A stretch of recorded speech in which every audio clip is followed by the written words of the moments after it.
कभी कभी फालतू और बेकार समझी जाने वाली चीज भी इतना बड़ा चमत्कार कर सकती है जिसकी आप कल्पना भी नहीं कर सकते।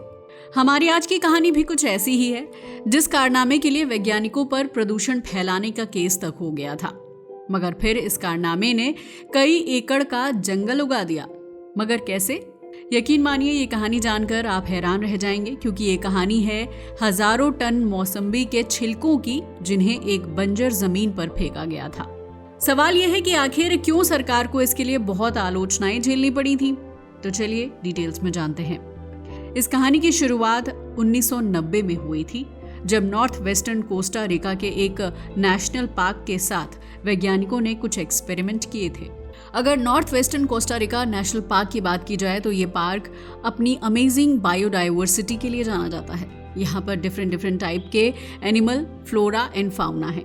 मगर फिर भी इसे देखकर लगता था कि कुछ तो मिसिंग है। दरअसल इतनी खूबसूरती के बावजूद इसी पार्क का एक हिस्सा ऐसा था जो बिल्कुल भी खूबसूरत नहीं था। पता है क्यों? क्योंकि यहाँ पर कुछ भी नहीं था। ये पूरी तरह से बंजर था। अगर इस हिस्से की बात की जाए तो ये एक 3 हेक्टेयर का जमीन का टुकड़ा था। इसका यूज कई साल से पशु चराने के लिए किया जाता था।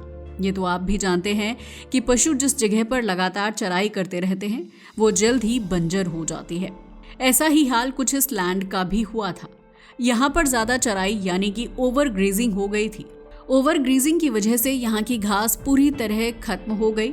जमीन सूखकर पत्थर जैसी सख्त हो चुकी थी, क्योंकि नमी सूख गई थी और मिट्टी के सारे पोषक तत्व पूरी तरह से लुप्त हो चुके थे, जिसकी वजह से पहले घास खत्म हुई और फिर धीरे धीरे पेड़ पौधे भी लुप्त होने लगे। अब वहां केवल बंजर जमीन बची हुई थी जो बिल्कुल सूखी हुई थी। ये जमीन इतनी ज्यादा खराब हो चुकी थी कि यहाँ पर कुछ भी उगना नामुमकिन था। लेकिन इस सुंदर जंगल के बीच ये जगह बहुत ही ज्यादा बदसूरत लगती थी। हालांकि इस पर भी पुनर्वनीकरण किया जा सकता था, लेकिन रिफॉरेस्टेशन यानी फिर से जंगल उगाना बहुत ही ज्यादा महंगा और मुश्किल काम था। इसे करने के लिए लाखों डॉलर और कई साल का वक्त लगने वाला था। एक टाइम तो ऐसा हो गया था कि सभी ने इस जमीन से उम्मीद ही छोड़ दी थी। लेकिन फिर एक आइडिया आया जिसने सब कुछ बदल कर रख दिया। दरअसल इस कहानी में 2 मशहूर इकोलॉजिस्ट की एंट्री हुई, जिनका नाम था डेनियल जैन और विनी हॉलवैक्स। अगर डेनियल और विनी की बात की जाए तो ये दोनों मैरिड कपल थे। ये north western Costa Rica conservation के लिए कई साल से काम कर रहे थे। ये बस बंजर जमीन को सालों से देख रहे थे। उनका केवल और केवल एक ही ऑब्जेक्टिव था, इस बंजर जमीन को फिर से हरा भरा करना। मगर वो जानते थे कि उनके पास इतने पैसे नहीं हैं जिससे वो अकेले ये सब कर सकें। साथ ही उन्हें कहीं ना कहीं इस बात का भी अंदाजा था कि महंगे तरीके काम नहीं आएंगे। इसलिए उन्हें कोई सस्ता और पावरफुल सॉल्यूशन चाहिए था, ताकि नेचर खुद ही अपने आप को हेल्प कर ले। और तभी उनकी नजर गई एक मौसम्बी जूस कंपनी की तरफ, जो इस पार्क से थोड़ी ही दूरी पर थी। अगर इस जूस कंपनी की बात की जाए तो इसका नाम डेल ओरो था। यहाँ पर मौसम्बी का जूस बनता था, और आपको तो पता ही है, जूस बनाने का चाहे छोटा सा स्टॉल हो या फिर बड़ी कंपनी, जहाँ जूस बनेगा वहाँ ढेर सारा कचरा तो निकलेगा ही निकलेगा। इसी तरह यहाँ पर भी होता था। ये कंपनी हर दिन हजारों मौसम्बियों को प्रोसेस करती थी, जिसकी वजह से ढेर सारे छिलके और पल्प बच जाते थे। कंपनी के लिए इन्हें ठिकाने लगाना एक बहुत बड़ा सिरदर्द था, लेकिन उन्हें यह करना पड़ता था, क्योंकि अगर कचरे को ऐसे ही डालते तो उनकी कंपनी में कोई आना तक पसंद नहीं करता। इतनी ज्यादा बदबू हो जाती। लेकिन यही इस मैरिड कपल के लिए उम्मीद की एक किरण थी। जैन और हॉलवैक्स के दिमाग में एक रिवॉल्यूशनरी आइडिया आया। बस करना क्या था? उन्होंने सोचा कि अगर हम इस मौसम्बी के कचरे को बंजर जमीन पर डाल दें तो क्या होगा। अगर हम इसका यूज करें तो शायद जमीन ठीक हो सकती है। बस फिर क्या था, उन्होंने डेल ओरो कंपनी के साथ में एक डील की। इसमें डील ये थी कि कंपनी अपना सारा मौसम्बी का कचरा पार्क के उस हिस्से में मुफ्त में डंप कर सकती है। कंपनी को इस बात से कोई आपत्ति नहीं थी, क्योंकि ये एक विन विन सिचुएशन थी। दरअसल कंपनी को लैंडफिल का पैसा नहीं देना पड़ेगा, और दूसरी तरफ पार्क की जमीन को पुनर्जीवित करने के लिए मुफ्त का ऑर्गेनिक मैटर भी मिल जाएगा। ये सिंपल तो था, मगर बहुत ही बोल्ड आइडिया था। अभी तक इस तरह का कारनामा कहीं और नहीं किया गया था, और इसके कामयाब होने के चांसेस के बारे में भी कुछ नहीं कहा जा सकता था। असल में इन दोनों इकोलॉजिस्ट का प्लान था कि मौसम्बी के छिलके इन्वेसिव घास को उगने से रोकेंगे और धीरे धीरे सड़कर वो एक तरह की कंपोस्ट यानी खाद में परिवर्तित हो जाएंगे। बस फिर क्या था, ऐसे प्रोजेक्ट की शुरुआत हुई। 1996 से 1997 में यह अनोखा एक्सपेरिमेंट शुरू किया गया। हर रोज मौसम्बी के कचरे से भरे ट्रक पार्क आने लगे। एक साल के अंदर 3 हेक्टेयर की जमीन पर 12,000 मैट्रिक टन मौसम्बी का वेस्ट डाला जा चुका था। ये कितना ज्यादा होता है, इसका अंदाजा आप इस बात से लगा सकते हैं कि ये 2000 बड़े हाथियों के वजन के बराबर था।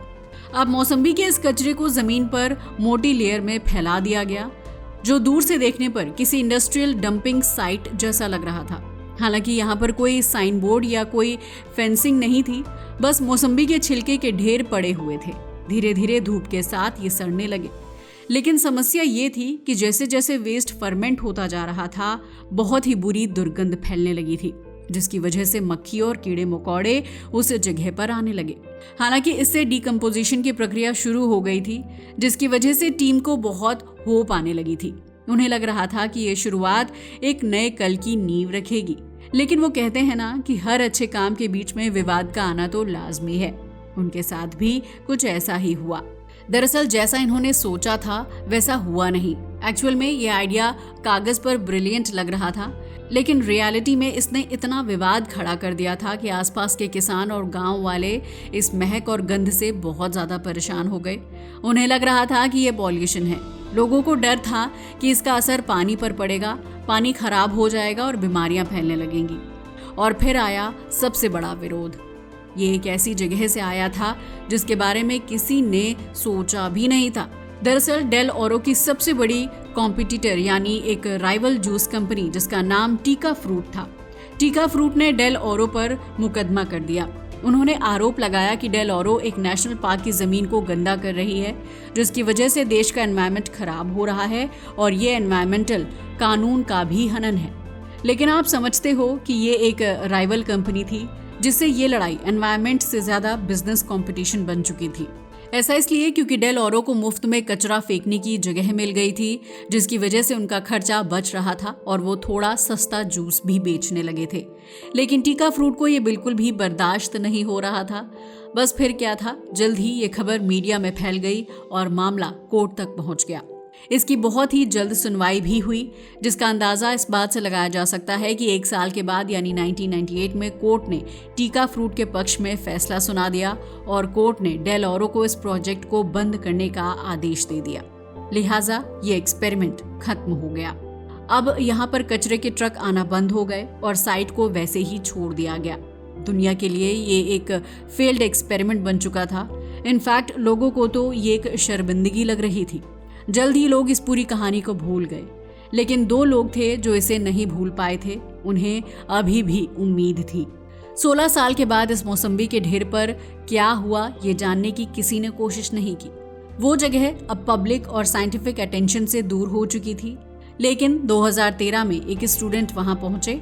ये प्रिंसटन यूनिवर्सिटी के स्टूडेंट थे जिनका नाम था टाइट रिमार्क।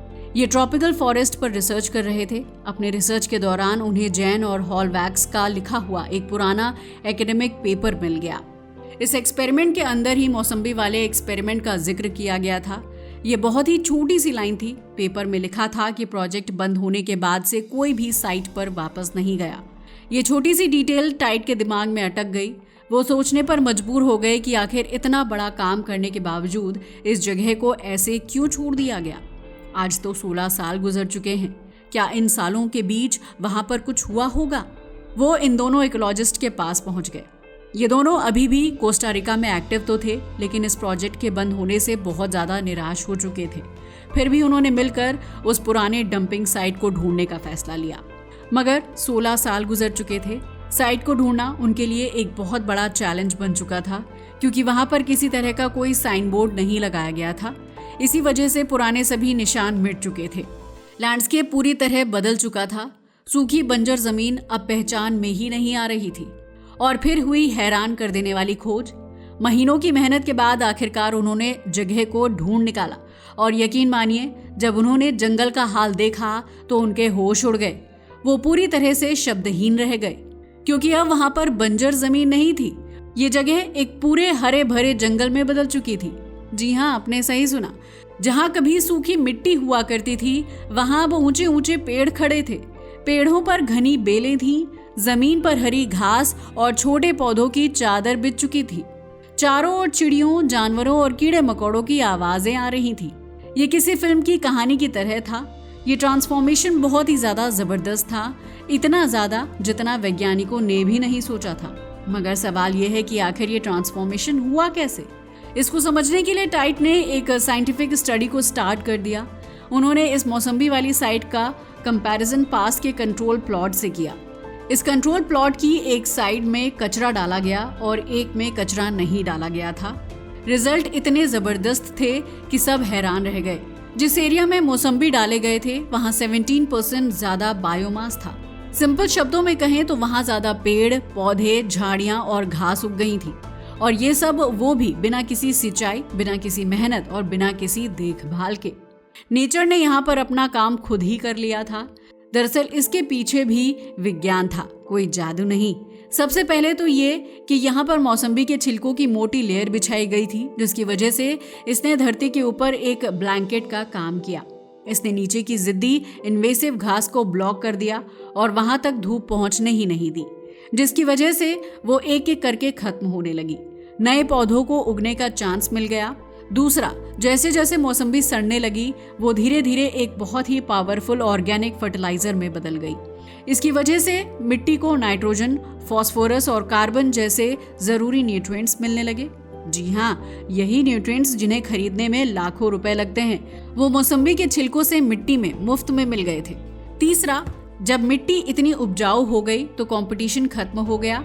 तो नेटिव पेड़ पौधे के बीज जो हवा से उड़कर आए थे या जानवरों के जरिए वहां पहुंचे थे, उन्हें उगने के लिए एक परफेक्ट एनवायरनमेंट मिल गया और ये सब कुछ हो गया। एक्चुअल में ये सारा का सारा कारनामा तो नेचर का ही है, लेकिन नेचर को एक छोटा सा पुश चाहिए था और वो पुश दिया मौसम्बी के छिलकों ने। इससे पता चलता है कि जिसे हम कचरा समझते हैं उसमें भी जीवन पैदा करने की ताकत हो सकती है। इस एक्सपेरिमेंट से ये भी साबित होता है कि नेचर को ठीक करने के लिए हमेशा महंगी टेक्नोलॉजी की जरूरत नहीं होती। कभी कभी सबसे सिंपल सॉल्यूशन भी सबसे ज्यादा असरदार हो सकता है। कोस्टा रिका की इस घटना ने पूरी दुनिया को नेचर को समझने का एक नया नजरिया दिया। लेकिन अब सवाल ये उठता है कि अगर मौसम्बी का कचरा एक पूरा जंगल उगा सकता है, तो हम और क्या क्या बर्बाद कर रहे हैं जिसके अंदर ऐसी कोई चमत्कारी ताकत छिपी हुई है? अपनी राय हमें कमेंट करके बताना ना भूलिएगा। आज के लिए बस इतना ही। वीडियो अच्छा लगा हो तो इसे लाइक और शेयर करें और हमारे चैनल को भी सब्सक्राइब करें। जय हिंद दोस्तों।